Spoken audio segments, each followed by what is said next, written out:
우리 다 함께 성경 말씀 보도록 하겠습니다.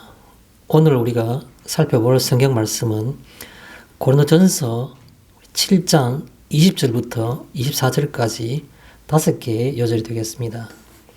고린도전서 7장 20절에서 24절까지입니다. 제가 천천히 본문을 봉독해 올리도록 하겠습니다. 각 사람은 부르심을 받은 그 부르심 그대로 지내라. 내가 종으로 있을 때에 부르심을 받았느냐? 염려하지 말라. 그러나 내가 자유롭게 될 수 있거든 그것을 이용하라. 주 안에서 부르심을 받은 자는 종이라도 주께 속한 자유인이요. 또 그와 같이 자유인으로 있을 때에 부르심을 받은 자는 그리스도의 종이니라. 너희는 값으로 사신 것이니 사람들의 종이 되지 말라. 형제들아, 너희는 각각 부르심을 받은 그대로 하나님과 함께 거하라. 아멘. 오늘은 이 본문 말씀을 중심으로 그 부르심 그대로라는 제목으로 성경 말씀을 함께 살펴보고자 합니다. 그 부르심 그대로. 본문 말씀의 20절에 있는 그 말씀이죠. 그래서 각 사람은 그 부르심을 받은 부르심 그대로 지키라, 지내라 라는 그 말씀입니다. 그래서 그 부르심 그대로 지내라 라는 그 말씀을 한번 살펴보고자 하는 겁니다.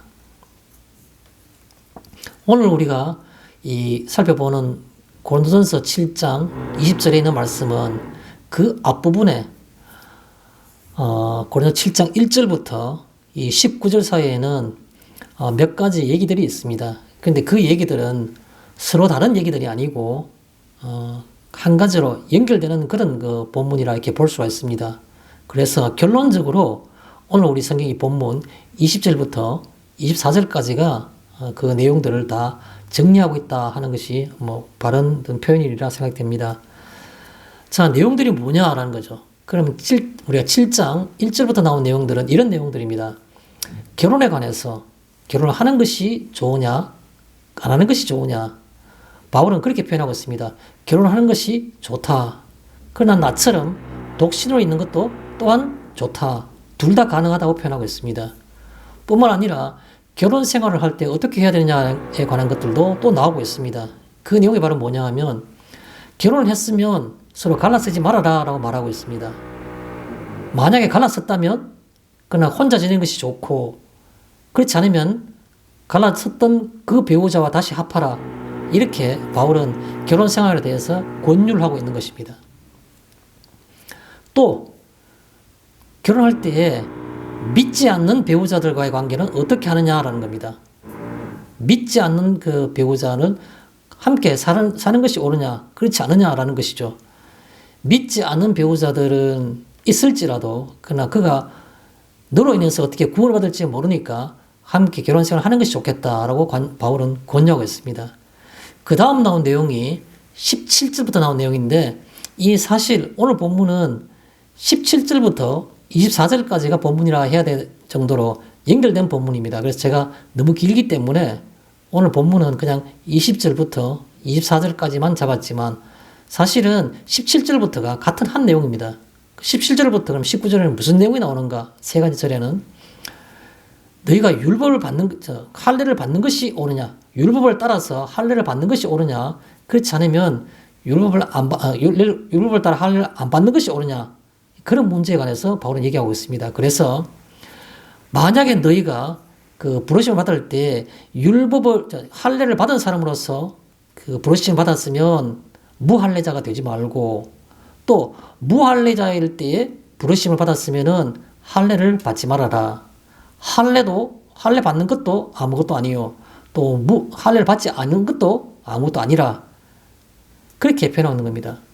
다시 정리하면 너희가 믿을 때, 즉 부르심을 받을 때 할례를 받은 사람일 때 받은 자로서 부르심을 받았느냐, 믿게 되느냐, 그러면은 무할례에 대해서 네가 그에 대해서 너무 신경을 쓸 건 없다. 그냥 그대로 지내라는 겁니다. 반대의 경우로 내가 그 율법을 몰라서 할례를 받지 않은 상태일 때 믿게 되어서 예수를 믿게 되어서 부르심을 받았다면은 그럴 때에는 굳이 할례를 받을 필요는 없다. 할례를 받지 말아라. 율법을 따라 살 필요는 없다라고 말하고 있는 겁니다. 그러면서 결론적으로 아주 시원하게 표현하고 있습니다. 할례 받는 것도 아무것도 아니요. 할례 받지 아니하는 것도 아무것도 아니라 이렇게 표현하고 있는 겁니다. 너희는 그냥 하나님의 계명을 따라 살면 된다라고 마지막으로 19절에 그렇게 결론을 내리고 있죠. 그래서 중요한 것은 우리가 외형적으로 할례를 받아야 되느냐, 할례를 안 받아야 되느냐, 이것은 예수를 믿는 믿음 가운데에서는 아무것도 아니다라는 말을 하고 있는 겁니다. 이 말 한 다음에 그 다음에 나오는 것이 바로 오늘 본문에 있는 말씀입니다. 그래서 20절은 어떻게 시작합니까? 20절 본문 내용이 각 사람은 부르심을 받은 그 부르심 그대로 지내라라는 겁니다. 이제 이해가 되시죠? 내가 무할례자로서 내가 그 복음을 받아들였든지 내가 할례자로서 복음을 받아들였든지 그것은 중요하지 않다는 겁니다. 각 사람은 부르심을 받은 내가 어떤 상태에서 예수의 부르심을 받았는가, 내가 믿게 되었는가라는 거죠. 부르심을 받은 그 부르심 그대로 지내라는 겁니다. 달리 내가 뭔가 부족하기 때문에 이것을 더 보충해야 되겠다, 이 조건을 더 만족시켜야 되겠다라고 생각하지 말라는 겁니다. 복음은 복음 그 자체로서 믿음만으로 충분하다는 겁니다. 그래서 각 사람은 부르심을 받은 그 부르심 그대로 지내라라고 20절에 말하고 있는 겁니다. 그 다음에 그것을 좀 더 풀어서 설명하고 있습니다. 뭐라고 설명하고 있습니까? 21절에 내가 종으로 있을 때 부르심을 받았으면 나는 종일 때, 그 당시에 우리가 초기 기독교에 보면 자유인도 기독교인이었고 또 노예도 기독교인이 될 수 있었죠. 그래서 내가 종으로 있을 때 그때 만약 부르심을 받았으면 염려하지 말라는 겁니다. 아, 나는 내가 자유인이 아니니까 내가 온전히 믿음 생활할 수 없을 텐데, 내가 자유인이 같으면 훨씬 더 좀 바르게 믿을 수 있을 텐데, 나는 종이니까 내 마음대로 할 수 있는 일이 별로 없어서 신앙생활과 이 믿음 생활이 내가 올바르게 하지 못하는 거 아니냐라고 그렇게 생각할 수도 있겠죠. 종이라는 신분, 노예라는 신분 속에 있을 때. 근데 그거에 대해서 바울은 아주 정확하게 또 구체적으로 얘기하고 있습니다.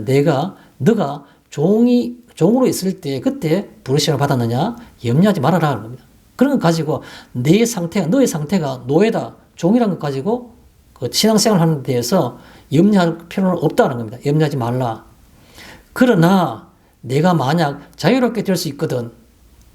21절에 그렇게 표현하고 있습니다. 근데 만약 내가 자유롭게 될 수 있거든. 이 말은 무슨 말입니까? 그 당시에는 노예들이 어떤 일로 인해서 개인의 어떤 그런 그 재산을 모을 수가 있었고, 또 그걸 인해서 신분이 노예로부터 자유인이 될 수 있는 어떤 그 노예로부터의 해방도 가능했다는 거죠. 정치적으로나 어떤 그런 것은 불가능했지만 신분이 어떤 경제적인 조건을 위해서 자기 주인에게 자기가 스스로 어떤 자유인으로서 해방될 수 있는 그런 그 노예 어떤 그런 제도들이 사회적으로는 가능했다는 얘기입니다. 그래서 그러나 내가 자유롭게 될 수 있거든 이란 말은 네가 만약에 노예 신분에서 벗어날 수 있거든 그것을 이용하라. 그럼 그렇게 되도록 하는 것도 유익한 것이다. 그것도 가능한 것이다. 그렇게 표현하고 있는 겁니다. 그것을 이용하라는 거죠. 내가 꼭 신앙을 위해서 내가 자유인이 되어야 될 것은 아니지만, 그럴 필요는 없지만, 그러나 내가 만약 자유롭게 될 수 있다 그러면 그것 얼마든지 이용하라는 겁니다. 이용하라라고 바울은 구체적으로 얘기하고 있습니다. 22절에 뭐라고 말하고 있습니까? 22절에는 주 안에서 부르심을 받은 자는 종이라도 주께 속한 자유인이요. 주 안에서 부름받은 자들은 주님 안에서 성도로서 하나님의 자녀로 부름을 받은 자는 종이라 하더라도 종이 아니란 겁니다. 주께 속한 자유인이요. 사회적 신분으로는 너는 노예이고 종이지만 그러나 주 안에서는 주님이 바라보시는 그와 같은 신분은 주께 속한 자유인이요라 말하는 겁니다. 외형적으로 세상적으로 자유인도 주 안에서 부름받은 자는 자유인이고, 또 노예 신분이고 종의 신분일지라도 주께 속한 자는 다 자유인이라는 겁니다. 그런데요, 그게 또 다른 그 반론을 얘기하고 있는, 또 다른 관점을 얘기하고 있는 겁니다. 반론이라기보다는 뭐라고 말하고 있습니까? 만약 내가 자유인으로서 있을 때에 부르심을 받았다면은 그리스도의 종이니라. 그럼 자유인이라 그러면 모든 게 다 육신적으로나 세상적으로도 자유인이고 또 영적으로도 주 안에서 내가 자유인이냐? 그렇지는 않다는 겁니다. 영적으로 볼 때에는 우리는 하나님의 자녀이며 자유인이 아니라 자녀도 될 수 있지만 그러나 한편으로 생각하면 바울도 나는 예수 그리스도의 종이라고 말했죠. 어떻게 보면 바로 주님의 종이로 볼 수 있는 겁니다. 그래서 자유인이라 하더라도 영적으로 신앙적으로 볼 때에는 예수 그리스도의 종이라는 겁니다. 종과 자유인의 차이는 세상에서도 큰 의미가 없으며 영적으로서도 그것은 한 일반이라는 겁니다. 종이면서 자유인. 두 가지 성격을 다 가지는 것이 바로 신앙에서 우리가 예수를 믿는 믿음을 가진 사람들의 어떤 특징이라는 것이죠. 23절에 뭐라고 말하고 있습니까? 너희는 값으로 사신 것이니 사람들의 종이 되지 말라라고 표현하고 있습니다. 결론적으로 너희는 종과 자유인이라는 그 개념이 하나님 앞에서는 특히 그리스도 안에 예수 안에서는 아무것도 차이 나는 개념이 아니다라는 말을 하면서 그러나 딱 한 가지 너희는 값으로 사신 것이니 예수 그리스도의 죽음으로 너희를 사신 것이니까 그 사신 분이 그분이 주인이니까 다른 사람에게 주인을 섬기면서 그 속에서 노예로 살지 말라는 겁니다. 그래서 너희는 값으로 사신 것이니 사람들에게 종이 되지 말라. 사람들의 종이 되지 말라. 사람들의 종이 되지 말라는 말은 무슨 말이겠습니까? 사람들을 너무 의식하지 말며 사람들을 만족시키기 위해서 내 모든 노력을 다 할 필요는 없다는 겁니다. 그래서 사람들의 종이 되지 말라. 눈에 보이는 것들, 가시적인 것들, 육신적인 것들, 이 세상에 있는 추구하는 모든 가치들, 그런 것들에 대해서 너무 노예가 되지 말라, 생기지 말라라고 말하고 있습니다. 그러면 부정적이고 소극적인 표현이 23절이었다 그러면 24절은 마지막으로 어떻게 표현하고 있습니까? 형제들아, 너희는 각각 형제들아라는 말은 무슨 말입니까? 믿는 성도들아 그런 말이겠죠. 너가 정말 믿음을 가지고 있다면 그 말이겠죠. 그래서 형제들아, 너희는 각각이라는 말은 한 사람 한 사람이 또 다른 말로 표현하면 모두가 그렇게 표현하겠죠. 하나님과 함께 거하라 라고 표현하고 있습니다. 24절에 형제들아 너희는 각각 부르심을 받은 그대로 하나님과 함께 거하라. 부르심을 받은 그대로 하나님과 함께 거하라는 겁니다. 사람들의 종이 되지 말라라고 소극적인 표현했다 그러면 적극적으로는 그럼 어떻게 살아야 될 것인가? 하나님과 함께 거하라는 겁니다. 다만 그것이 어떤 상태로서요? 부르심을 받은 그대로 하나님과 함께 거하라. 내가 만약에 종이면 종인 상태로서 하나님과 함께 거하면 되는 것이고 내가 세상적으로 자유인이면 자유인 그대로 하나님께 함께 거하는 것이 중요한 것이지 세상의 신분과 현재 어떤 그런 내 처지가 의미가 있거나 그것이 문제가 되는 것은 아니다라는 겁니다. 오늘 이 본문 말씀은 그 배경과 내용이 그렇게 되어 있습니다. 성도님들은 이 말씀을 읽을 때, 대할 때 어떤 생각이 드십니까? 그때는 그런 제도가 있었고 신분과 상관없이 예수 그리스도를 믿는 믿음은 다 동일해야 되는 것이고 통일돼야 되는 거구나. 그렇게 생각하십니까? 나하고는 상관이 없는 내용입니까? 이 본문 말씀이? 현대에는 종과 주인이 없고 노예와 자유인이 없으니까 이런 개념은 현대는 조금 더 좀 동떨어지는 그런 내용들입니까? 정말 그런가요? 현대 우리는 정말 자유인입니까? 육신에 관해서 우리가 자유인 맞습니까? 자유인 같으면 자유인이라고 말하면 육신적으로 뿐만 아니라 영적으로도 자유스러워야 되겠죠. 과연 우리는 영적으로 자유스럽고 자족하고 만족하면서 사십니까?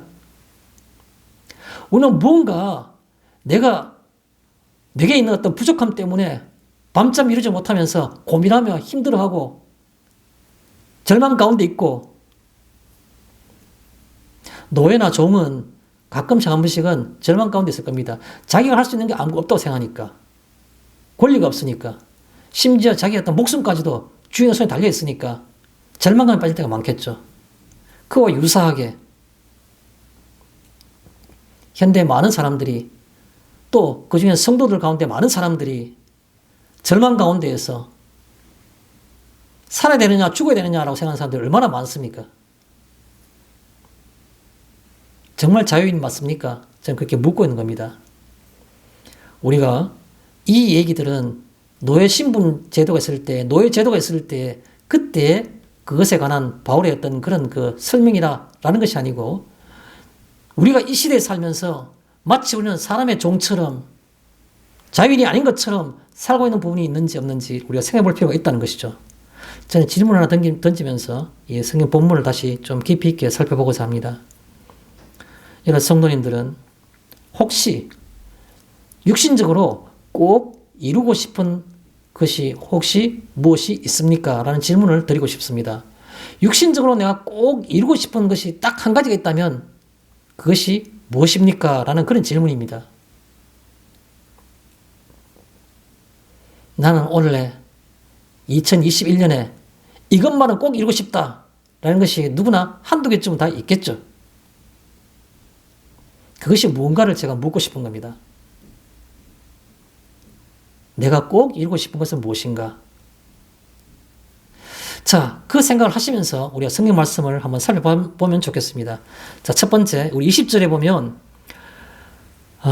끝부분에 그 부르심 그대로 지내라 라고 말하는 그대로 지내라 라는 그런 표현이 있습니다. 20절 마지막에 그대로 지내라. 그대로 지내라는 말은 무슨 말입니까? 뭐 국어적으로 뜻을 내가 그 말을 이해 못하는 바가 없죠. 그냥 그대로 있으란 말이죠. 그대로 지내라는 말은. 그대로 지내라. 숨어있는 그 앞에 있는 그 조건이 뭐겠습니까? 너 상태가 어떠한 상태라도 라는 거죠. 그 상태라는 게 뭡니까? 내적인 어떤 속성. 나는 성격이 너무 급해. 나는 너무 내가 이기적이야. 돌이켜보면 돌이켜볼수록 내 인생에 살아오는 흔적들을 보면 볼수록 내 성격과 내가 가지고 있는 내 내면적인 속성이 너무 싫은 겁니다. 내면적인 속성. 다른 사람도 이미 조금은 알고 있고 나는 너무 잘 알고 있는 내 내면의 속성이 나는 너무 싫은 겁니다. 여기 그대로 지내라는 말은 무슨 말입니까? 그런 속성 그대로. 그런 말이 됩니다. 그런 속성 그대로. 또요. 그대로 지내라는 말은 무슨 말입니까? 그대로 지내는 것은 어떤 외부적인, 외적인 어떤 그 환경이나 처지가 되겠죠. 학생들은 나는 정말 공부를 잘했으면 좋겠다. 나도 반에서 한번 1등 해봤으면 좋겠다. 직장인들은 나는 내가 속해 있는 이 직장에서 윗사람으로부터 내가 뛰어나다고 내 능력을 인정받았으면 좋겠다. 또 직장이 없고 직장을 구하는 젊은 세대들은 나는 내가 원하는 또 내가 부모에게 뭔가 안심을 줄 수 있는 그런 좋은 직장을 나는 구했으면 좋겠다. 누구나 간에 외적인 환경과 처지가 다 다르겠죠.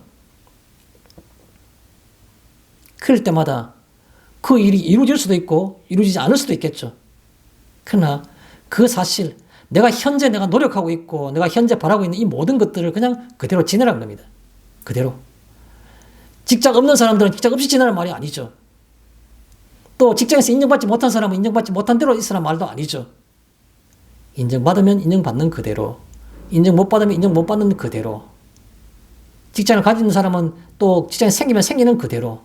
안 생기면 또 더 기다려야 되면 더 기다리는 그대로. 그게 바로 그대로 지내라는 겁니다.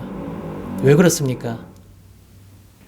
그 얘기들은 뒤에 가서 다시 설명을 드리겠습니다. 그대로 지내라. 그거 가지고 힘들어하면서 내 신앙의 뿌리조차 흔들리는 그런 일은 있어서는 안 되겠죠. 그것을 가리켜서 그대로 지내라는 겁니다. 이유가 있습니다. 그대로 지내라는 것은 그것만이 중요한 것은 아닌이라는 뜻입니다. 그것만이 중요한 것은 아닌이라는 뜻입니다. 하나님의 뜻이 있으면 내게 이것도 이루어지고 저것도 이루어지게 된다라는 것을 우리가 믿음이라고 말하는 겁니다. 그래서 믿음은 바라는 것들의 실상이라 말합니다. 내가 바라는 것이 하나님 뜻에 맞을지인데 그것이 내게 실제로 이루어진다는 겁니다. 그것이 믿음인 겁니다. 그래서 믿음이 있는 사람은 그것만이 중요한 것이 아닌, 그것만이 중요한 게 아닌 이라는 이 생각이 있어야 되는 겁니다. 그래서 그대로 지내라는 말이 내 마음속에 공감이 되는 겁니다. 그것만이 중요한 것은 아니란 겁니다. 또요, 왜 그대로 지내야 되는 겁니까? 가시적인 가치가 중요한 것은 아니냐는 뜻입니다. 가시적인 가치가 중요한 것은 아닌, 눈에 보이는 가치가 얼마나 탐스럽고 보암직하고 먹음직한 겁니까? 하와가 마치 선악을 알게 하는 나무의 열매를 보는 것처럼 먹음직하고 보암직한 겁니다.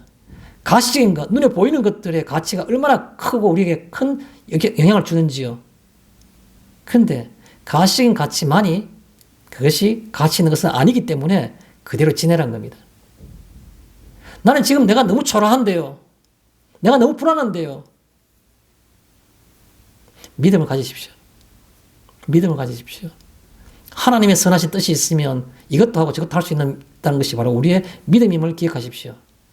눈에 보이는 가시적인 것을 가지고 그것만이 내가 바라는 가장 정말 아쉬운 부분이 있고 내가 가장 이루고 싶은 부분이다. 너무 눈에 보이는 것에 가치를, 비중을 두지 마십시오. 그 말 하고 싶은 겁니다. 그래서 그대로 지내라 라는 거죠. 마지막으로 그대로 지내라는 말 생각할 수 있는 부분이 뭐가 있습니까? 하나님의 선하심만이라는 겁니다. 이런 성도님들이요. 여러분이 정말 주 안에 계십니까? 주 안에 생활하고 계십니까?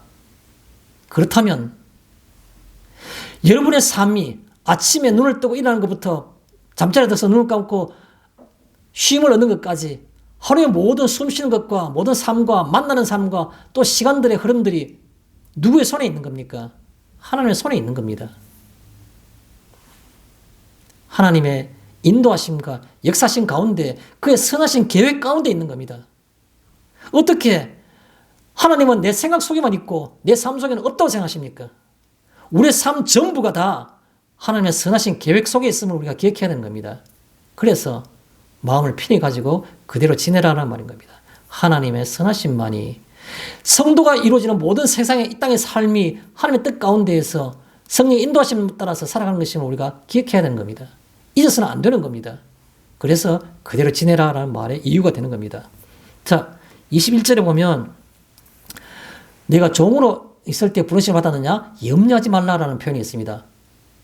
직역하게 되면 너가 지금 종이냐? 염려하지 마라. 그 말인 겁니다.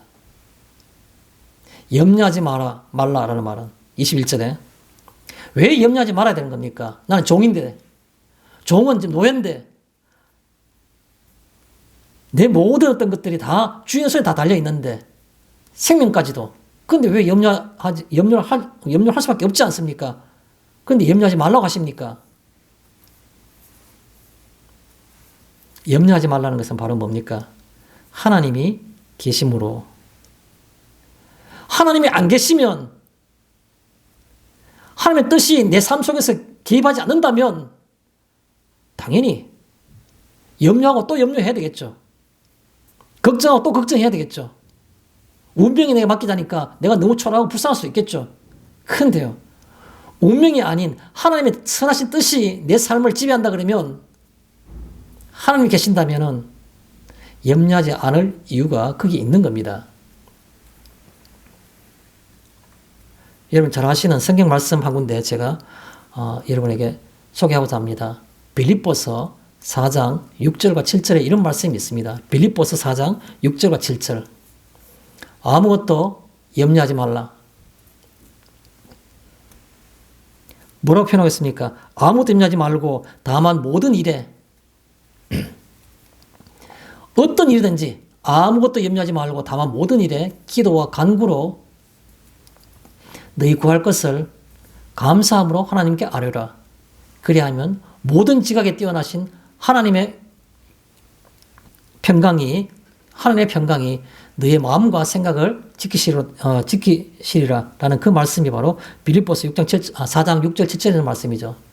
아무것도 염려하지 말고 다만 모든 일에 기도와 간구로 너희 구할 것을 감사함으로 하나님께 아뢰라. 그리하면 모든 지각에 뛰어나신 하나님의 평강이 너희 마음과 생각을 지키시리라는 그 말씀이죠. 왜 염려하지 말라고 하십니까? 하나님이 계시기 때문에 그 하나님은 하늘에 계신 것이 아니라 내 삶 가운데 친히 역사하시고 간섭하시기 때문에 그래서 염려하지 말라고 하는 겁니다.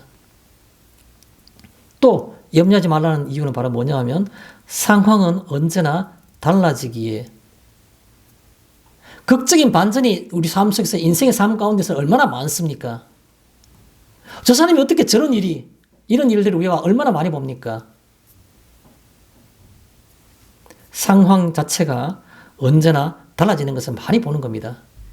그래서 염려하지 말라는 겁니다. 왜 염려하지 말라고 하는 겁니까? 너무 운명에 맡겨지고 내가 너무 근시한 대로 생각하게 되면 하나님의 계획과 그의 선하신 뜻을 내가 뭔가 의심하는 게 되기 때문에 그래서 상황은 언제나 달라질 수 있기 때문에 믿음의 역사는 항상 언제나 있을 수 있기 때문에 하나님은 나를 항상 더 좋은 것으로 채우시기 때문에 라는 생각을 하셔야 되는 겁니다. 나는 그것이 잘 실감 있게 느끼지 않는데요. 그러신가요? 그러면 지금까지 살아온 가운데 하나님이 여러 성도님들께 구체적으로 알 수 있도록 어떻게 역사하신지를 한 번쯤은 조용히 생각해 보시면 해답을 찾을 수 있을 겁니다. 상황은 항상 바뀌어질 수 있기 때문에 라는 생각들을 하시는 것이 바로 염려하지 말라라는 것을 이 말씀을 생각할 때 우리가 기억해야 될 부분이라는 것이죠. 자, 또 한 가지 21절의 말씀을 그것을 이용하라는 겁니다. 너희가 자유롭게 될 수 있거든 그것을 이용하라라는 것이죠. 그것을 이용하라. 자유롭게 될 수 있으면 그것을 이용하라는 거죠. 자유롭게 될 수 있으면 얼마든지 그렇게 하라는 겁니다. 그러면 내가 종일 때 못했던 부분들도 할 수 있는 일들이 많겠죠. 또 종일 때는 생각도 못했던 어떤 그런 여러 가지 어떤 쉽고 내가 만족할 만한 일들이 많이 생기겠죠. 그때 되면 그렇게 하라는 겁니다. 그것을 이용하라는 겁니다. 다른 말로 표현하면 어떨까요? 종일 때는 마치 내가 종 아닌 것처럼 주께 속한 자유인 것처럼 내가 마음의 평안과 한란을 바라보면서 살아가는 것처럼 똑같이 내가 자유인이 된다 하더라도 자유롭게 된다 하더라도 근데 역시 자유되는 그것을 가지고 그걸 100% 내가 활용해서 똑같이 하나님을 경배하고 믿음 가운데 삶을 바라보는 그런 삶을 살아라라는 겁니다. 그것을 이용하라는 것은 다르게 표현해 볼게요. 그것을 이용하라는 21절의 말씀은 모든 상황에서도 동일하게 하라는 겁니다. 내가 종이었을 때나 자유롭게 되었을 때나 모든 상황에서 항상 동일하게 하라는 뜻입니다. 동일하게. 같은 내용이지만 다른 말로 표현하면 어떻게 표현할 수 있을까요? 삶의 목적은 늘 그 뜻입니다. 삶의 목적은 늘. 우리가 사는 것이 무엇 때문에 사는가? 내가 종으로 살 때도 내 존재의 목적은 그랬었고, 내가 자유인이 됐을 때 내가 살아가는 존재의 목적도 또한 동일하다는 겁니다. 삶의 목적은 늘. 굳이 한 말 더 넣는다 그러면 동일하게. 그 말로 하면 더 뜻이 분명해지겠죠. 삶의 목적은 늘 동일하게. 우리가 잘 아는 그 로마서 14장 그 7절 8절에 있는 말씀을 제가 여러분에게 소개하고자 합니다. 로마서 14장 7절과 8절에 있는 말씀입니다. 우리 중에 누구든지 자기를 위해 사는 자가 없고 자기를 위해 죽는 자도 없도다. 우리가 살아도 주를 위해 살고 죽어도 주를 위해 죽나니 그러므로 사나 죽으나 우리가 주의 것이로다. 라는 그 말씀입니다. 우리 중에 누구든지 자기를 위해 사는 자가 없고 자기를 위해 죽는 자도 없도다. 우리가 살아도 주를 위해 살고 죽어도 주를 위해 죽나니 우리가 사나 죽으나 우리가 주의 것이로다.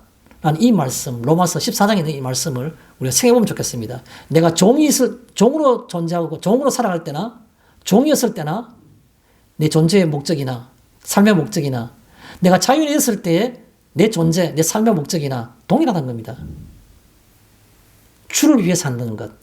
그것이 이 땅의 삶이라는 종의 형태이든 자유인의 형태든 간에 동일한 형태의 목적이라는 것이죠. 그걸 가리켜서 우리가 그것을 이용하라라고 표현한 겁니다. 자, 큰 두 번째로서 부르심을 받은 자, 22절에 나오는 말씀입니다. 주 안에서 부르심을 받은 자들은 종이라도 주께 속한 자유인이요 라고 표현하는 그 부르심을 받은 자라는 표현입니다. 부르심을 받은 자. 부르심을 받은 자는 내용을 우리가 어렵지 않죠. 예수를 믿게 된 자, 주님께 부르심을 받은 자, 주의 제자가 된 자, 뭐 그런 얘기 됩니다. 그죠? 부르심을 받은 자. 다른 말로 표현해 보겠습니다. 부르심을 받은 자는 주님 안에 있는 이런 뜻입니다. 주님 안에 있는. 더 사실적으로 표현하면 그 품 안에서라는 뜻입니다. 그 품 안에서. 이 땅의 삶이 황량하고 찬바람 부는 메마른 들판에 서 있는 것 같습니까? 그런데 부르심을 받은 자, 성도로 부르심을 받은 자는 그 품 안에 있는 분입니다. 주님 안에 있는 분인 겁니다. 주 안에 있는 자, 그 품 안에 있는 자, 그 따뜻한 아버지의 품 안에 있는 겁니다. 그걸 가르쳐서 우리가 부르심을 받은 자라는 겁니다. 내가 내일 죽을지 모레 죽을지 노예의 신분으로서 종의 신분으로서는 내 생사를 알 수가 없어요. 아니요. 사람의 손에 있는 것이 아니라 주님 품 안에 있는 겁니다. 우리의 존재는 주님 품 안에. 또 부르심을 받은 자의 의미가 뭡니까? 절대적인 복, 절대적인 복이라는 뜻입니다. 절대적인 복. 세상에서 얻고자 하는 내가 바라고 싶은 어떤 욕망이 있을 수 있겠죠. 그 어떤 것보다도 부르심을 받은 자, 주께 부르심을 받은 자, 주님 품 안에 있는 자, 그만한 절대적인 복이 없는 겁니다. 절대적인 복. 아니 나는 그래 이론적인 거 말고 내 삶 속에서 실제적으로 믿음의 역사가 일어나고 기적들이 나는 것을 봤으면 좋겠습니다. 하나님께서 필요하시다면 그것도 주실 것입니다. 그러나 먼저 우리의 마음속에 예수를 믿게 된 것이 바로 무엇보다도 큰 기적임을 우리가 다시 한번 생각해 볼 필요가 있는 겁니다. 어떻게 내가 이 생명의 삶인 이 복음을 내가 받아들이게 됐는가 하는 것이 내가 생각해 볼 때 그 절대적인 복이, 그 절대적인 복을 라는 우리가 생각을 할 수가 있는 것입니다. 마지막으로 부르심을 받은 자라는 말은 초월 속에서 내가 몸은 이 땅에 살고 있지만은 내 삶과 내 영혼의 자유함은 초월된 세상 속에 살고 있는 겁니다. 초월 속에서, 초월성 속에서. 예수님께서 마지막 기도할 때 아버지여, 내가 아버지 안에, 아버지께서 내 안에 있는 것 같이 그들도 다 하나가 되어 우리와 같이 하나가 되어 우리 안에 있게 하사 세상으로 아버지께서 나를 보내신 것을 믿게 하옵소서라고 그 요한복음 16장에 그런 말씀하셨죠. 24절입니까? 뭡니까? 그 초월성 속에 있는 겁니다. 예수님이 하나님 안에 계시고 또 하나님께서 예수님 안에 거하시는 것처럼 그들도 다 하나가 되어 우리 안에 있게 하사 우리 즉 성도들도 예수님과 하나님 안에 그 가운데 같이 있게 하겠다고 해달라고 예수님 기도하시는 겁니다. 하나님께. 그게 바로 뭡니까? 그 초월성 속에서, 그 초월 속에서라는 겁니다. 변변치 않은 한 사람의 그냥 그런 존재입니까, 우리가? 그 초월 속에서 있는 자가 바로 우리와 성도라는 것을 우리가 기억하셔야 되는 겁니다. 자, 그 다음에 22절에 같은 이게 종이라도 주께 속한 자유니요라고 말한 것처럼 종이라도라는 말, 종이라도 다른 말은 뭐겠습니까? 현실은 뭐? 그 뜻입니다. 현실은 뭐? 종은 종이지 얼마나 비참한 상황입니까? 그런데 현실은 뭐? 그런 뜻입니다. 현실은 뭐? 눈에 보이는 것은 뭐? 별거 아니라는 뜻입니다. 종이라도라는 말은 이 조건절 종이라도 종이라 하면 모든 사람이 절망 가운데 있어야 되는데 불구하고 그냥 성도는 종이라도라는 말은 바로 그냥 아무것도 아닌 그 뜻이 되는 겁니다. 뭐 현실은 뭐? 뭐가 중요하냐? 그러면 현실은 뭐? 종이라도 그것이 중요하지 않다는 겁니다. 절망되지 않다는 겁니다. 종이라도라는 말은. 우리가 무엇 때문에 절망하는 겁니까? 무엇 때문에 내가 생사를 생각하고 고민하는 겁니까? 종이라도라는 말은 바로 뭡니까? 현실은 뭐, 무엇이라도 그 뜻이겠죠. 현실은 뭐, 뭐가 중요한데 현실은 뭐 그 뜻입니다. 또 다른 말은 뭡니까? 그래? 나는 종이다 라는 흔쾌히 인정하는 게 필요한 겁니다. 흔쾌히 인정하는 거. 내가 이 땅에서 종처럼 살고 내가 종으로 지금 현재 살고 있지만 흔쾌히 인정은 나는 종이다라고 인정하는 겁니다. 왜요? 나는 육신적으로는 이 세상의 종이지만 많은 사람들의 종이지만 그러나 내가 내 영혼은 하나님의 종, 하나님 앞에서의 자유인이라는 것을 내가 생각하기 때문에 흔쾌히 대수롭지 않게 내 현실을 인정하는 겁니다. 흔쾌히 인정하는 종이라도라는 말은 그래 나는 종이다라고 생각하는 겁니다. 그래 나는 지금 부족하다라고 인정하는 겁니다. 그 속에는 하나님으로부터 내려지는 가득한 그 은총과 하나님으로부터 받는 그 복이 내 속에 가득하기 때문에 그것을 쉽게 인정할 수 있는 겁니다. 하나님의 복과 하나님의 관심과 하나님의 은총을 내가 인식하지 못하는 사람들은 세상에서의 자기의 어떤 부족함을 인정하지 않으려고 하는 겁니다. 너무 초라하기 때문에, 너무 불쌍하기 때문에, 내 자신이 너무나 아깝기 때문에 인정할 수가 없는 겁니다. 내가 어떻게 이것을 이렇게 상태로 내가 존재하느냐? 나는 이래서는 안 돼라는 생각이 있기 때문에 아니요. 그 귀하신 은총이 우리의 마음속에 있다면 이 세상에서 내 부족함을 흔쾌히 인정할 수 있는 겁니다. 그래서 흔쾌히 인정하는 그 말이 바로 종이라도라는 말입니다. 또 마지막에는 뭡니까? 주께 속한 자유인이요. 내가 이 땅에서는 사람들의 눈에는 내 주위에 있는 여러 가지 날카로운 어떤 그런 비난의 어떤 시선 가운데에서는 내가 종이라도 그러나 하나님께는 하나님 앞에서는 하나님 안에서는 나는 자유인이요라는 겁니다. 하나님 앞에서 내가 무엇보다도 귀한 존재라는 겁니다. 자유인이요. 그래서 나는 쉽게 종이라도라는 말을 내가 받아들일 수 있는 겁니다. 인정할 수 있는 겁니다. 또요. 자유인이라는 표현이 있죠. 너희가 자유인으로 있을 때에 부름을 받았느냐 할 때 그 자유인입니다. 자, 자유인이냐? 그렇지 않으면 종이냐라는 것들은 또 다른 관점에서 육신이냐, 영혼이냐 표현할 필요가 있습니다. 내가 자유인이라는 것은 과연 육신적으로 자유인이냐? 그렇지 않으면 영적으로 내 영혼이 자유인이냐? 그것을 생각하자는 겁니다. 어떤 사람은 경우의 수가 있겠죠. 나는 육신적으로는 자유인인데 영혼으로는 자유인이 아니다. 그런 사람에 비해서 나는 육신적으로는 자유인이 아닐지라도 영적으로는 자유인이다. 말하면 그것이 얼마나 복된 겁니까? 그것처럼 영적이냐, 그렇지 않으면 육신적이냐, 육적이냐, 이런 관점들을 내가 끊임없이 생각해 보는 겁니다. 또요, 자유인이라는 말 속에서는 위냐, 땅이냐라는 겁니다. 여러분, 잘 아시는 성경 말씀 한 번 또 소개하겠습니다. 골로새서 3장 2절과 3절에 이런 말씀이 있습니다. 위의 것을 생각하고 땅의 것을 생각하지 말라. 이는 너희가 죽었고 너희 생명이 그리스도와 함께 하나님 안에 감추어졌음이라 라는 말씀이 바로 골로새서 3장 2절과 3절에 있는 말씀이죠.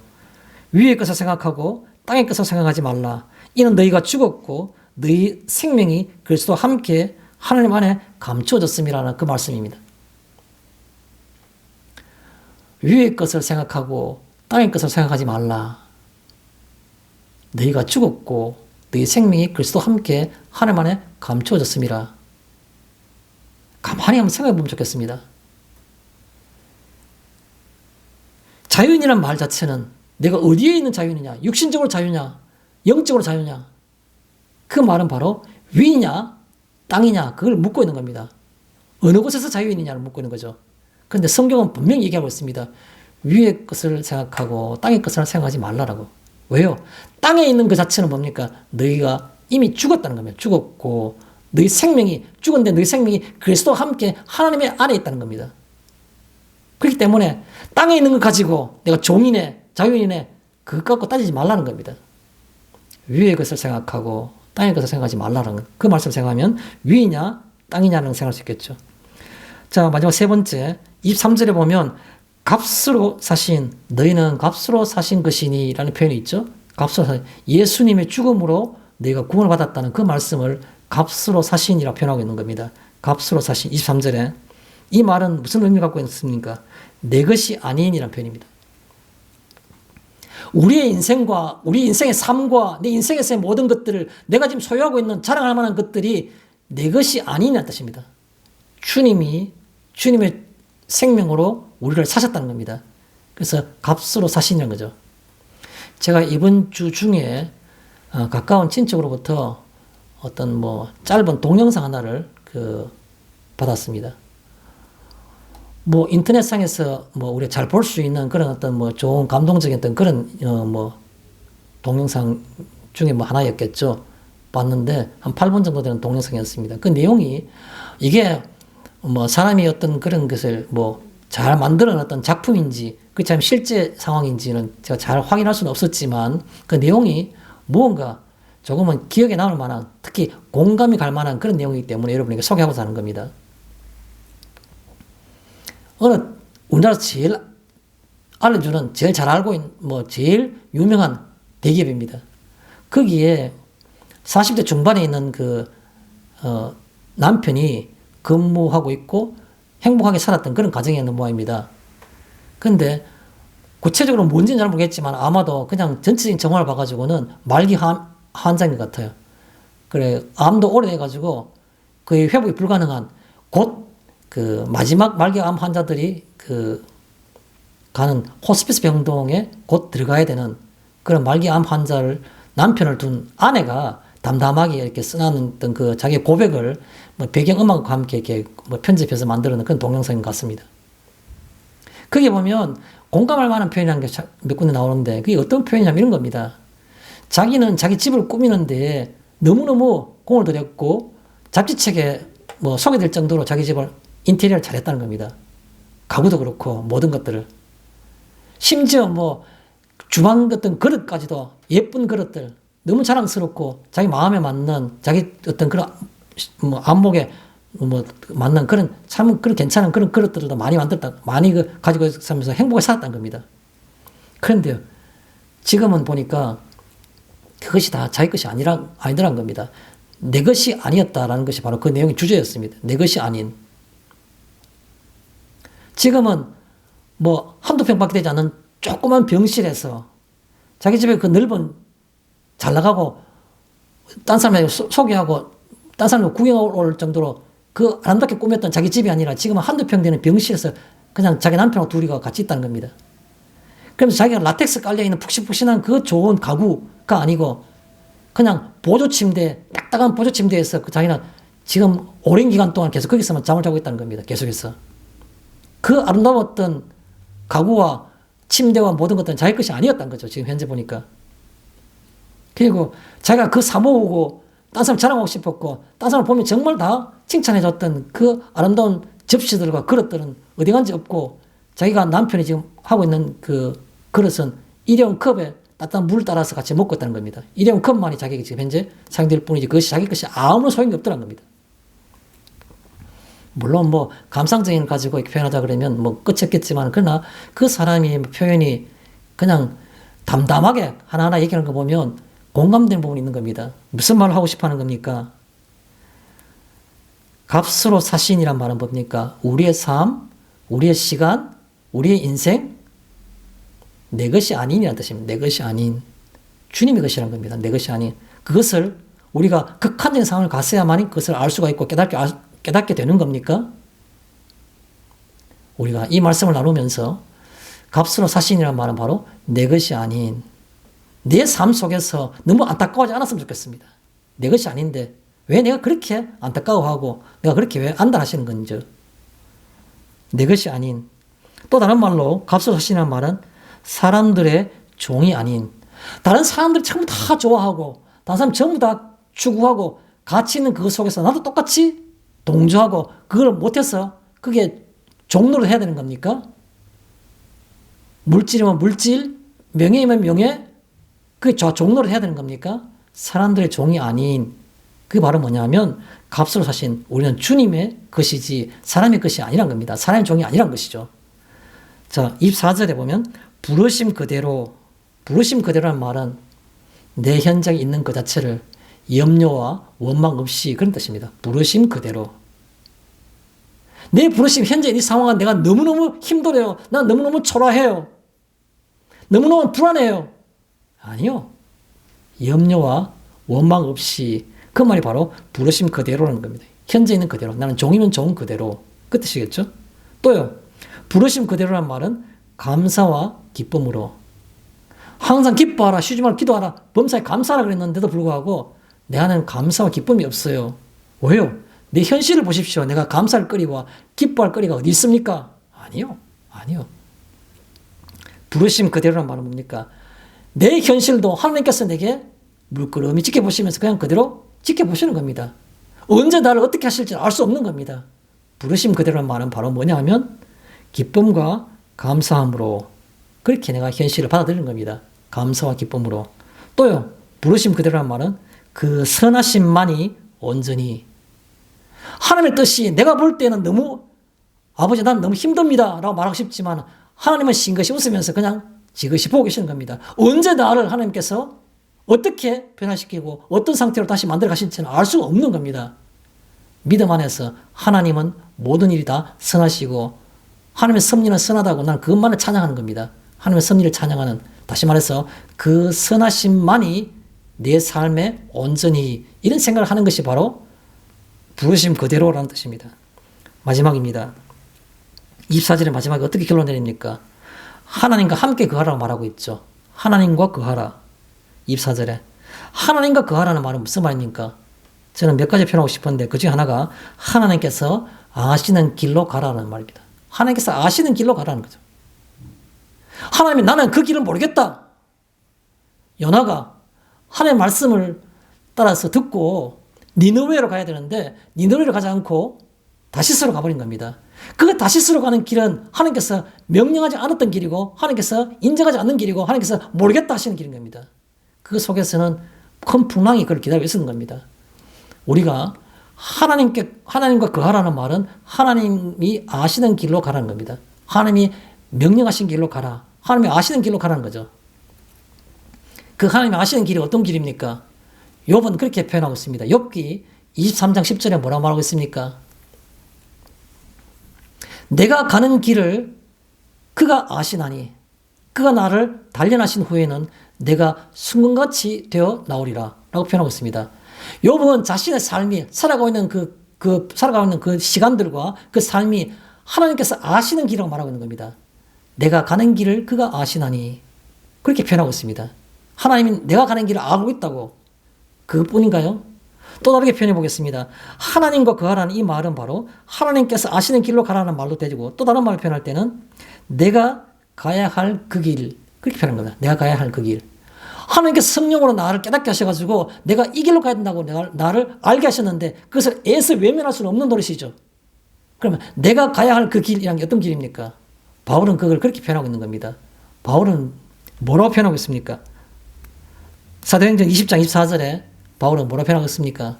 나의 달려갈 길과 주 예수께 받은 사명, 곧 하나님의 은혜의 복음을 증거하려 하는 일을 마치려 하면은 나의 생명조차 귀한 것으로 여기지 아니하노라. 그렇게 표현하고 있죠. 나의 달려갈 길과 라고 표현하고 있는 겁니다. 바울이. 바울은 어디 거기뿐인가요? 디모데후서에서도 내가 달려갈 길과 그런 말을 또 표현한 거 있죠. 뭐 멸류관이 날 기다리고 있다고. 달려갈 다 달렸다고. 바울은 항상 자기가 달려갈 길이 있다고 말하고 있는 겁니다.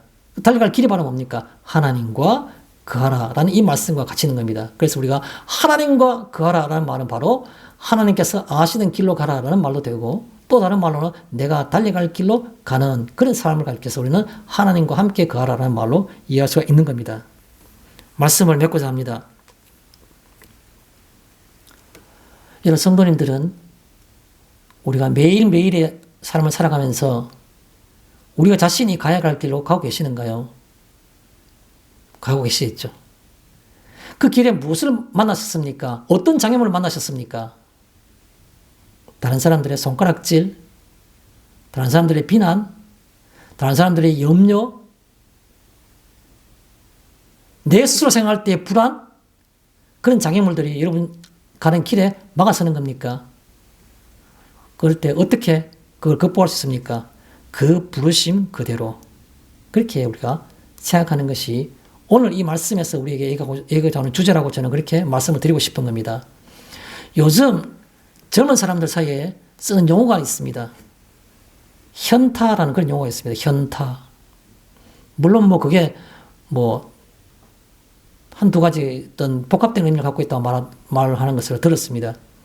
현타란 말은 무슨 말인가 하면 현자 타임이라는 말의 준말이랍니다. 현자란 말이 무슨 말입니까? 철학자, 지혜로운 사람, 그런 말을 한자로 말할 때 뭐 현명하다한테 현자 써가지고 현자라 말하죠.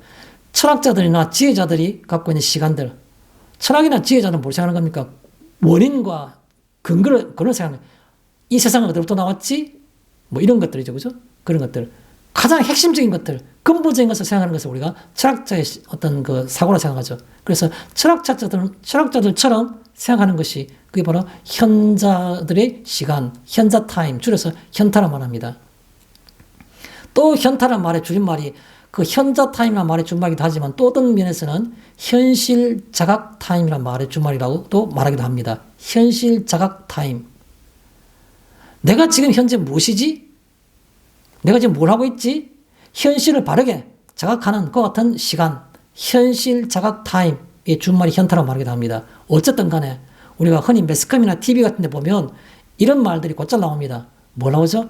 뭘 한참 하다가 갑자기 뭐 어떤 일을 큰 성공을 이뤘다. 그러면 갑자기 공허감이 생기고 멍해지겠죠. 멍해지거나 안 그러면 막 엉뚱한 일을 막 하다가 보면 내가 지금 뭐 하고 있지? 라고 생각하다 보면 허탈감이 생기는 이런 경우에 전부 다 현타가 왔다. 이렇게 표현을 하더라고요. 그러면 항상 TV나 이런 데 보면 그때 나온 자막이 나오죠. 뭘 나오죠? 항상 나온 게 나는 누구? 여기는 어디? 이런 말이 공식적으로 늘 나와요. 나는 누구? 여기는 어디? 이거 한 공식적으로 늘 나와요. 현타가 온다라는 말을 할 때마다 늘 그 상황을 표현할 때 항상 그런 식으로 표현해요. 나는 누구? 여기는 어디? 이런 성도님. 나는 지금 누구입니까? 나는 지금 어디로 가고 있습니까? 나는 지금 어떻게 살아가고 있습니까? 영적으로 이것을 한번 생각해 봄으로써 주님 말씀대로 살아가며 성도답게 살아가는 복된 한 주간의 삶이 되었으면 좋겠습니다. 마치겠습니다.